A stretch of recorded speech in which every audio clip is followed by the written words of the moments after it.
Inilah berita utama hari ini. Jumlah pengambilan pekerja dalam suku kedua naik 3 kali lebih ganda berbanding suku sebelumnya. Ekonomi Singapura diramalkan melemah menjelang 2026 dan dijangka memberi tekanan kepada perbelanjaan domestik. Dan amaran tsunami dikeluarkan di seluruh rantau Pasifik setelah gempa bumi kuat 8.8 Richter menggegarkan Rusia pagi tadi.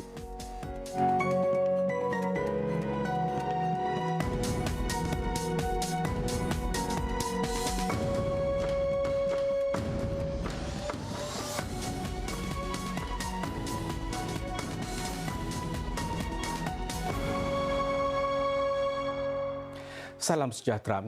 Jumlah pekerjaan meningkat 8,400 pada suku kedua tahun ini iaitu lebih 3 kali ganda berbanding suku sebelumnya.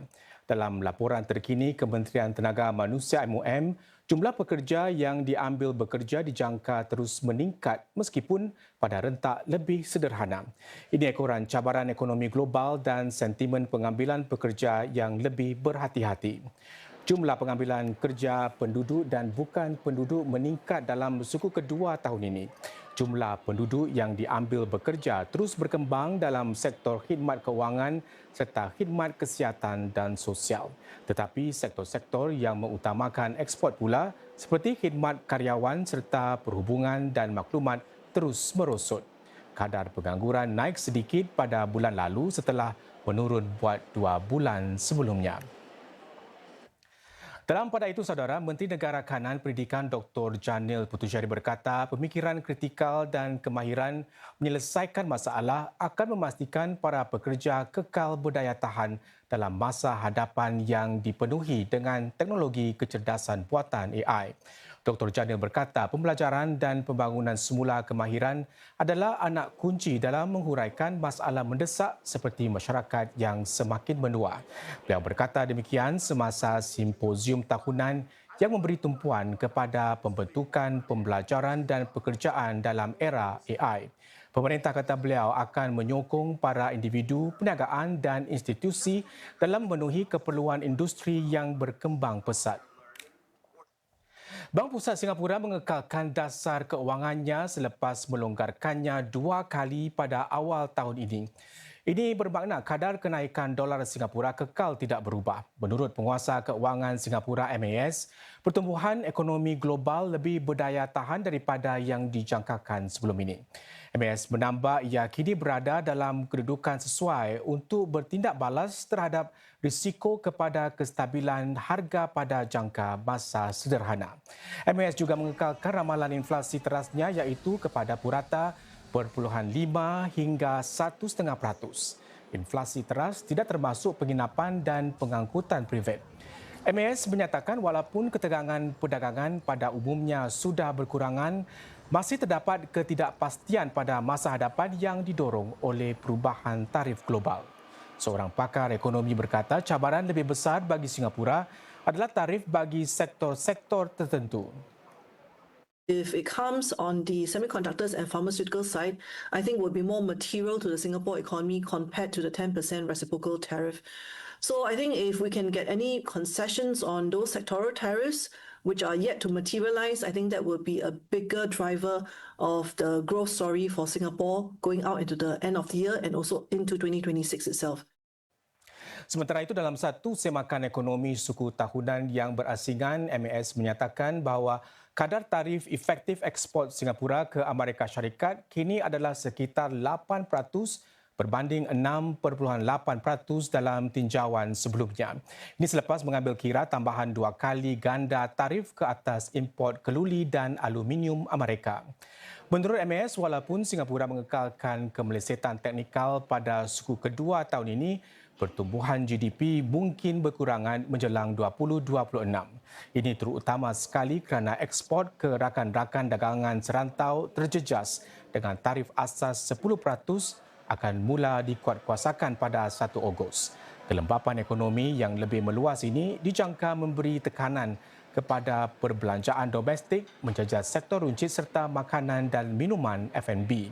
Dari segi pekerjaan pula, apabila syarikat-syarikat menangguhkan perluasan perniagaan, Permintaan bagi pekerja mungkin terus berkurangan sepanjang separuh kedua tahun ini. Pertumbuhan mungkin terjejas dan ini mungkin berpanjangan daripada yang dijangkakan.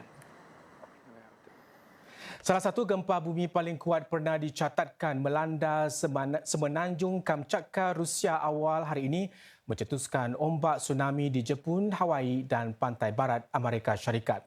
Tiada kerosakan besar dilaporkan sejauh ini tetapi pihak berkuasa Rusia memberi amaran kepada para penduduk supaya tidak mendekati kawasan tepi pantai. Beberapa orang turut dilaporkan cedera ketika bergegas untuk menyelamatkan diri. Negara-negara di kawasan pesisir pantai yang menghadap lautan Pasifik kini berada dalam keadaan berwaspada tahap tinggi berikutan gempa bumi sekuat 8.8 Richter yang melanda semenanjung Kamchatka di Rusia itu.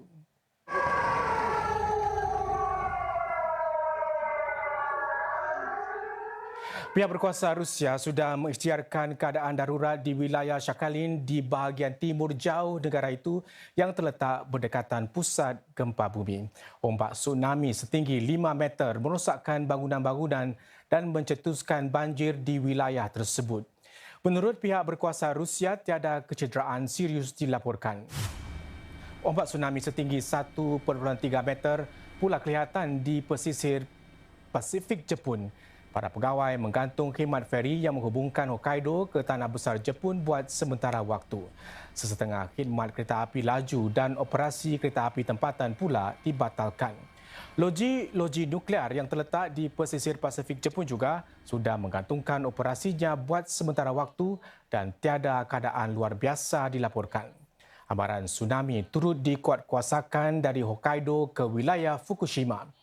Agensi Meteorologi Jepun menyatakan amaran itu dijangka dikuatkuasakan sehingga esok sambil menasihati para penduduk supaya berpindah ke tempat lebih selamat sehingga amaran itu ditarik balik. Sementara itu, China sudah menarik balik amaran yang dikeluarkan ke atas bandar Shanghai dan wilayah Zhejiang. Sebelum ini, pihak berkuasa memberi amaran bahawa ombak tsunami setinggi 1 meter boleh dijangkakan. Di Hawaii, paras air laut di Pulau Oahu dan Kauai kelihatan surut sekaligus mencetuskan keprihatinan. Pihak berkuasa bagaimanapun sudah menurunkan status amaran tsunami kepada status nasihat. Sungguh pun demikian, Gubernur Hawaii menggesa para penduduk supaya kekal berwaspada. Di pantai barat Amerika Syarikat pula pihak berkuasa California mengeluarkan amaran kepada mereka yang tinggal di dalam bot supaya berpindah ke tempat lebih selamat. Media tempatan melaporkan ombak tsunami sudah melanda Alaska dan ia dijangka menghampiri Oregon, Washington dan California.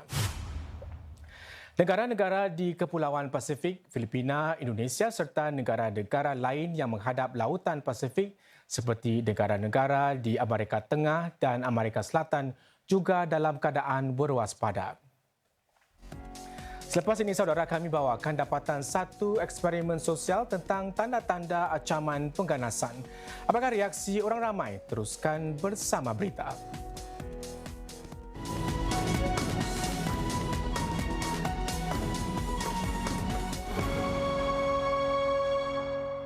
Bertemu kembali. Saudara, satu eksperimen sosial baru-baru ini menunjukkan kebanyakan rakyat Singapura mungkin tidak tahu atau tidak bertindak balas terhadap tanda-tanda ancaman pengganasan. Menteri Ehwal Dalam Negeri Ken Shanmugam menekankan peri pentingnya kewaspadaan dan sikap bersiap sedia, sedang MHA giat meningkatkan kesedaran orang awam.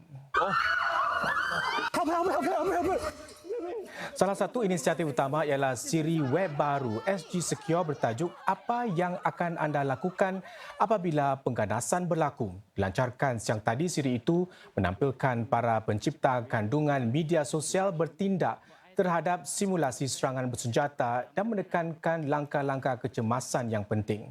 Encik Shanmugam turut berkongsi hasil dapatan daripada 2 eksperimen sosial baru-baru ini. Sebuah beg mencurigakan dan sebuah kereta yang kelihatan seperti ancaman bom diletakkan di kawasan awam. Hanya sekitar 17% daripada orang yang lalu lalang menyedari perkara tersebut, manakala hanya 6% melaporkan kejadian itu. We have to work together, vigilant to the threat of terror, resolute in our response, and if anything happens, united after any such event. If we stand together, we become a society that is difficult to attack and impossible to break. Para pegawai Kementerian Ehwal Dalam Negeri MHA akan dipinjamkan kepada Penguasa Sains Kesihatan HSA untuk membantu menyelia, merawat dan memulihkan penyalahguna etomidate. Agen anestetik atau ubat bios itu yang didapati dalam alat vape sebagai K-POTS akan tergolong buat sementara waktu sebagai dada kelas C di bawah Akta Penyalahgunaan Dada MDA. Ini membolehkan langkah penguatkuasaan lebih ketat. Kementerian Kesihatan MOH juga sedang meneliti undang-undang baru untuk mengawal selia dengan lebih baik bahan-bahan terlarang seumpama itu. Menteri Ehwal Dalam Negeri K. Shanmugam berkata, Singapura tidak seharusnya mengambil ringan terhadap kesalahan dada. We look after Singaporeans and Singaporeans support our policies. And as long as Singaporeans support our policies and we believe this is the right thing to do, we will continue to take a tough line. And that tough line saves more lives, keeps our streets free of drugs, and parents can bring up their children with peace of mind. Kita beralih ke perkembangan konflik Israel-Hamas. Negara-negara Arab termasuk Qatar, Arab Saudi dan Mesir sekali lagi menegaskan sokongan terhadap huraian dua negara. Mereka menyertai masyarakat antarabangsa mengutuk Hamas dan menggesa kumpulan itu supaya melucutkan senjata serta menamatkan pemerintahannya di Carikan Gaza. Sebanyak 17 negara lain menyatakan sokongan mereka terhadap satu deklarasi dalam persidangan Pertubuhan Bangsa-Bangsa Bersatu PBB siang tadi. Bagi menamatkan perang di Gaza, deklarasi itu menggariskan Hamas harus melucutkan senjatanya dengan sokongan dan penglibatan masyarakat antarabangsa sejajar dengan matlamat membina negara Palestin yang bebas dan berdaulat. Mereka turut mengecam serangan Hamas ke atas Israel pada 7 Oktober 2023 yang mencetuskan perang lebih 21 bulan itu. Langkah ini belum pernah diambil di mana-mana Perhimpunan Agung PBB sebelum ini. Di samping itu, deklarasi itu turut mengutuk operasi tentera Israel di Gaza yang telah pun meranggut nyawa lebih 60,000 penduduk Palestin sejauh ini. Perancis yang merupakan antara salah satu negara barat yang menandatangani deklarasi tersebut memuji langkah itu yang disifatkan sebagai bersejarah dan tidak pernah disaksikan sebelum ini. Menteri Luar Perancis Jean-Noël Barrot berkata hanya huraian dua negara yang akan memenuhi aspirasi para penduduk Israel dan Palestin untuk hidup dengan aman dan selamat. Beliau turut menyuarakan hasrat ke semua negara itu untuk menjalinkan hubungan diplomatik dengan Israel pada masa akan datang. Singapura sedang menimbangkan kerahan sebuah pasukan perubatan ke Gaza bagi membantu merawat para pesakit di wilayah Palestin itu. Pada jangka masa lebih panjang, ia bersedia untuk menyokong pembangunan semula Gaza sebaik saja satu perjanjian gencatan senjata dicapai. Utusan Singapura Kevin Chok menyampaikan kenyataan tersebut semasa satu sidang PBB berhubung pelaksanaan huraian dua negara antara Israel dengan Palestin. Encik Chok berkata Singapura sudah bersedia untuk mengiktiraf negara Palestin dengan harapan ia akan membawa keamanan dan huraian dua negara yang dirundingkan. Beliau mengulangi gesaan Singapura bagi satu gencatan senjata segera dan agar Israel menarik balik sekatan-sekatan ke atas kiriman bantuan kemanusiaan ke Gaza. Encik Chong menyifatkan langkah menafikan bekalan bantuan sebagai tidak wajar dan satu pencabulan undang-undang kemanusiaan antarabangsa. We urge the Israelis and Palestinians to return to the negotiating table and make necessary, albeit difficult, concessions. To continue on the current trajectory will only make the goal of peace even more difficult to achieve and result in an endless cycle of violence and mutual hatred. Both sides must have the courage to break this vicious cycle. Jumlah kes osteoporosis meningkat di negara ini khususnya dalam kalangan mereka berusia 50 tahun ke atas. Apakah antara tanda amaran awal bagi osteoporosis? Rinciannya sekembali berita nanti.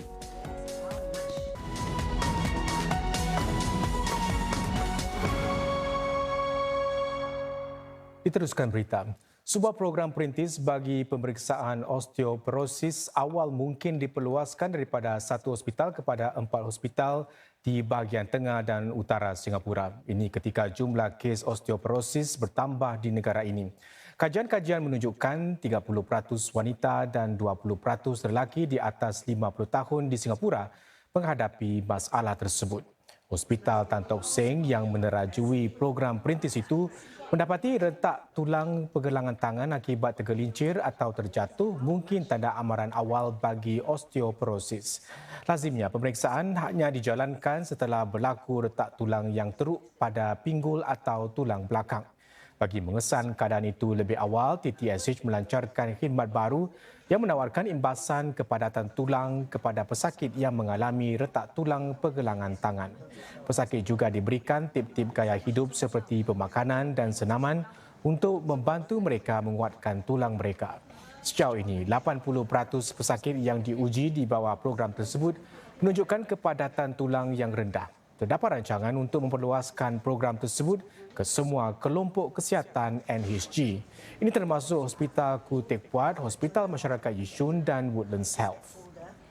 We are seeing more and more patients present with wrist fractures and even more serious wrist fractures which need treatment. After you've sustained the wrist fracture, there's a very high risk of sustaining hip fractures.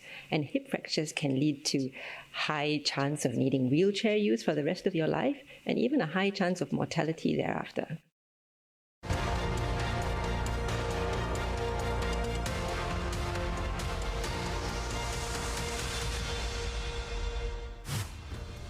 China menyatakan ia akan memainkan peranan membina untuk menggalakkan penyelesaian secara aman antara Thailand dengan Kemboja berikutan pertempuran baru-baru ini. Kementerian Luar China hari ini menganjurkan pertemuan antara para pegawai kedua-dua negara di Shanghai.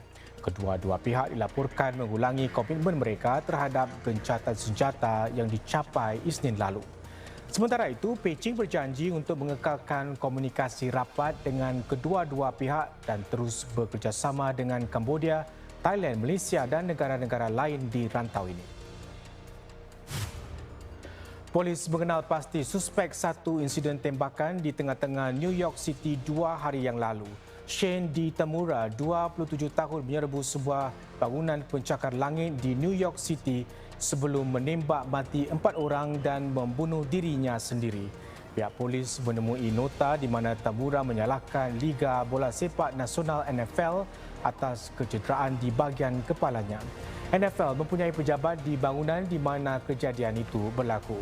Suspek dipercayai ada isu kesihatan mental. Australia akan mengharamkan mereka berusia bawah 16 tahun daripada mempunyai akaun media sosial termasuk YouTube.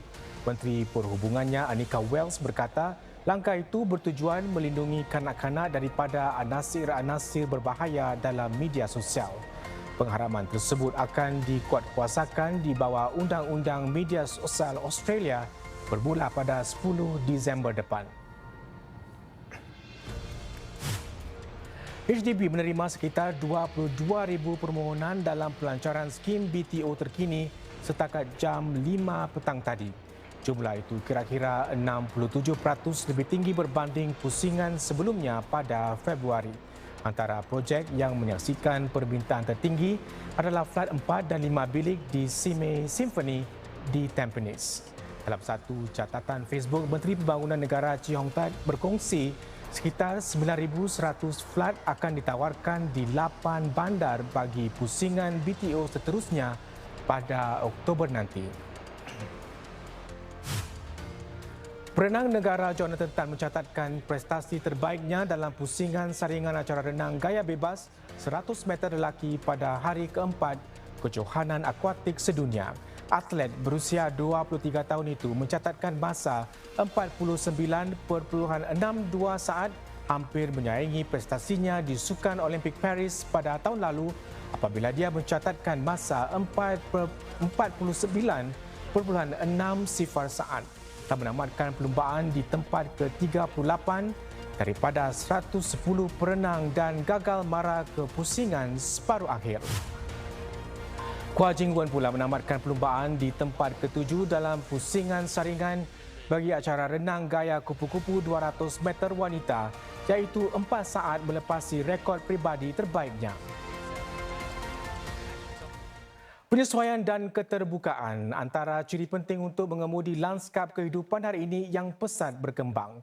Maka itu penting untuk mempertajamkan kemahiran dan meneroka pelbagai peluang serta mendakap identiti yang pelbagai.